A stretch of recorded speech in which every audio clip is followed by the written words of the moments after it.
Hi, in this next video showing you around the features of MuseumIndex Plus, I'm going to cover searching into the database.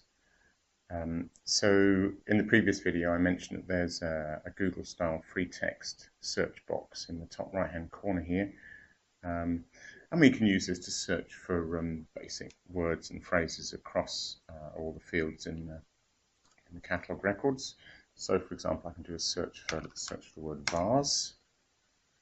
Press return and I get back 38 records. I'm looking at the first of 38 here. And you can see on the data view on the left here, it's highlighting where that word appears. Let me just switch back to the default view to show you more of that. I don't know if it appears anywhere else in this record. We can search for anything, so just to illustrate that, if I search for the word the, for example, I get back 1,807 records, and you can see the word will appear all over the place. So it's all over the physical description, in the references, public access description, values. Let's go on to another record. So that's searching anywhere.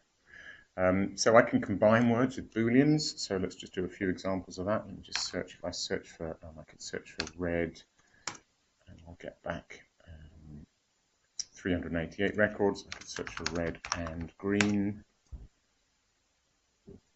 and now I just get back 130, and let's do one more, red and green and blue. Oops.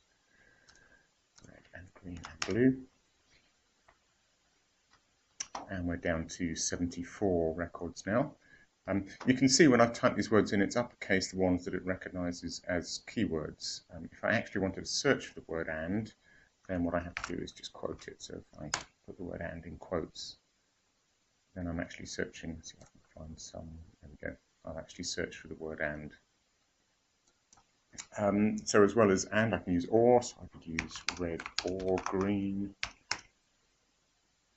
That gets me 579. Or I could say red, not green. Comes out at 258. So any combination of booleans.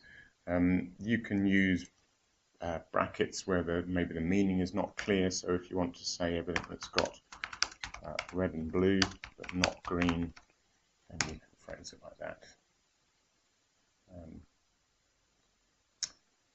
As well as simple words and booleans, we can, another feature is wildcards. So for example, let's have a look down here. Suppose I wanted to search for any word beginning with B-A-C-K. I can do an asterisk on the end of that, and the asterisk means any other sequence of characters. So if I search for back star, then we found the word back, but if I jump to some different records, hopefully, let's see if I can find something a bit more interesting. So we found, there we go, backing. What else? Let's see if I can find one more. Background. That's a good example there. I can put that asterisk anywhere. So I could, for example, search for any word that begins with an O and ends with an L. So O asterisk L.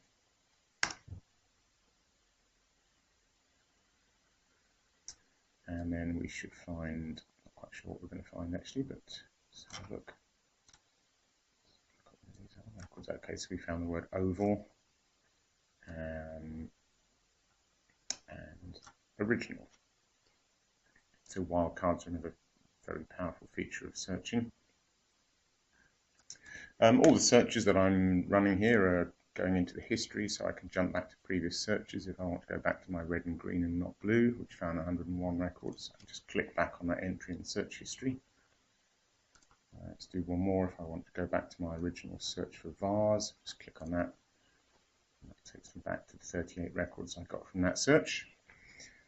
The other thing you can do here, which is sometimes very powerful, is to combine multiple searches. So if I want to take the records that I got from my vase search, which was these 38 records, but I want to exclude from that set of 38 with not all the records that had red and green and not green, red and blue and not green, I can do that, and that builds me a new search down here, which I can submit.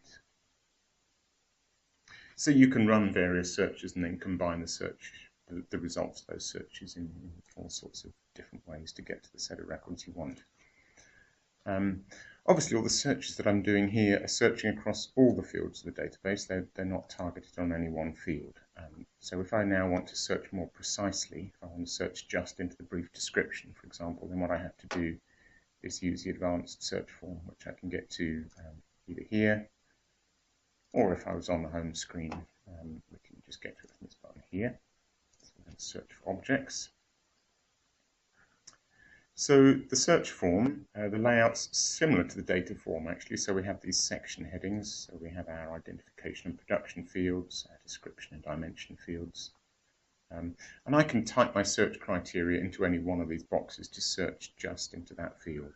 So for example, in identification and production, if I search for the word chair in the brief description here, now I'm searching into just that one field.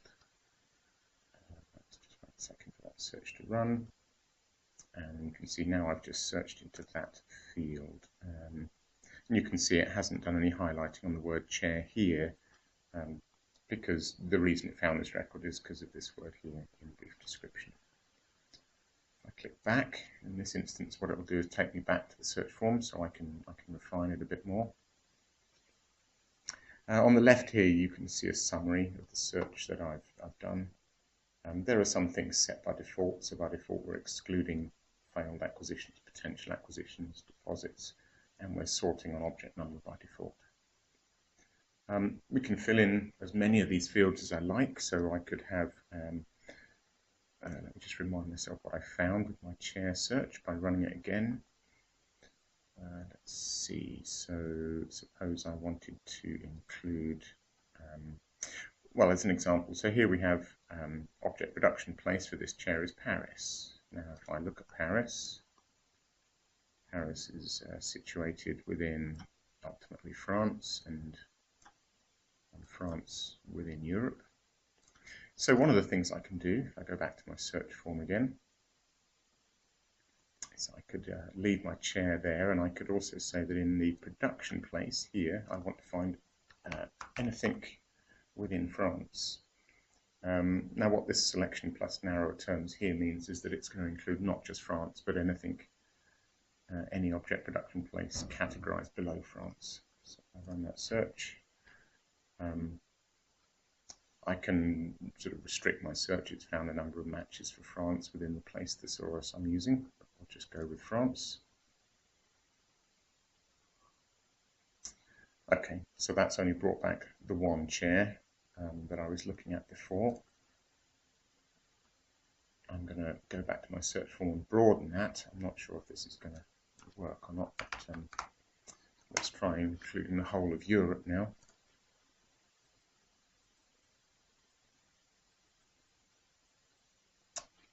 Okay, excellent. We can see we've got the chair that was made in Paris, but also let's have a look at this rocking horse that was produced in England, manufactured in England and possibly Germany. This one's also England, this one is Glasgow. And the reason for that, I've searched for chair, but of course Glasgow sits within various regions that ultimately sit within the United Kingdom and Europe, so that's all included in my search. Another very powerful feature of searching, so if we look at the way dates have been entered here, so this chair circa 1907, when you enter a date into the record, it interprets this phrase, this is what the curator has put in, and it's interpreted that as a range from the beginning of 1902 to the end of 1911. So there's a fairly simple plus or minus 5 years on a circa. You can configure those rules yourself. Let's just have a look at one more record. Let's have a look at our original chair here. This was circa 1785. So again, a plus or minus date range on that. Let's see if I can find one other example. Here we go. Here they've entered a year range, and again that's interpreted that from the beginning of the first year to the end of the last year. So if I go back to my search form again, and we'll go into including not only chair and year in the production place, but let's say the production date. as well as simple year ranges and circa, I can use things like 18th century. So that interprets, the system interprets that to a date range. So if I search for 18th century European chairs now,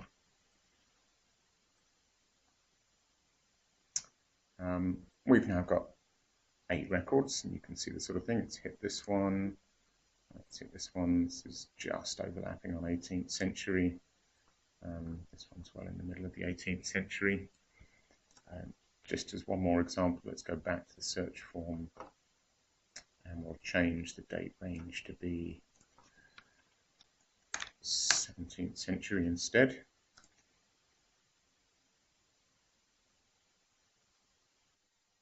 And now I've just found this one chair that's just at the top end of the 17th century there. A couple of other things just to say about the search form. You can see that as I'm filling in search criteria on the right here, what I see on the left here is a summary of all my search criteria. By default, I'm excluding deleted records down here. If you have sufficient privilege, if you're an admin user, you can delete records. Deletions are kept in the system until somebody, an admin user, again goes in and permanently deletes them. So we can theoretically search for deleted records and reinstate them. We can also search within our current search results. We can do one search and find 100 records and then search again within that. As well as the section headings, I should say as well that this search form that I've got is driven off my view. So if I go back to the view that I built in the introductory video that I did, then I just have a few fields in an identification section and a few fields in a dimensions section. And when I switch to that view, not only do I have a much simpler data display, but I also now have a much simpler search form to use with just the fields that I'm interested in. Let's go back to the default view. As well as those sections, we have an extra section at the beginning here, which is some general searching facilities. I've got my all free text fields, which is essentially the same as the search I was using in the top right hand corner here. So it's a broad search across everything. Because obviously museums heavily based on object number, there's a box specific for object number searching, and there's a couple of other things we can do as well. We can search for objects that have a certain number of parts. Let's just reset this search form and clear all that. So I could say that I want objects that have at least 3 parts and that have at least 2 images, for example.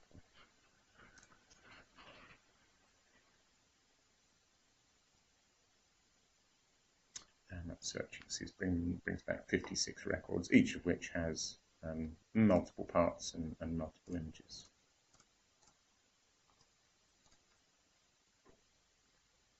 Let's just one last look at the search form. The one other feature of the search form I wanted to just show, which is sometimes very useful, is to just be able to search on the basic presence or absence of data. So if let's just reset this again. This again is driven off my section headings, the same as the headings over here. So let's find a field. I could, for example, find every record where the title field is non-empty, where we have something in the title. Let's just run that search. So that's found 768 records where if I anchor the title field to the top, then step across these records and we can see every single one of these records has a title. If I go back to the search form and do the opposite, so now I'll say find me all the records where the title is empty.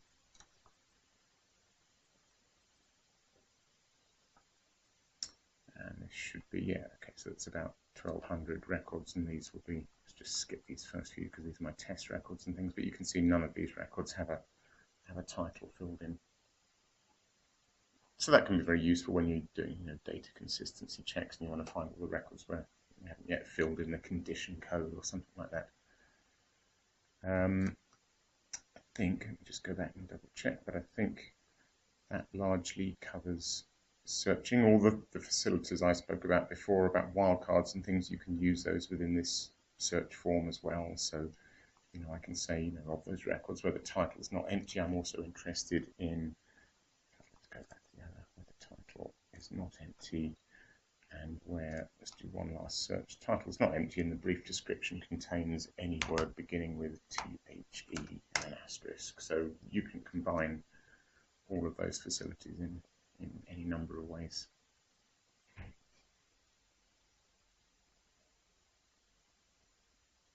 And that's found 244 records. Okay, so I think that concludes an overview of searching within MuseumIndex Plus. In the next video, we're going to look at data entry, so editing data in existing records and creating new records. Thank you.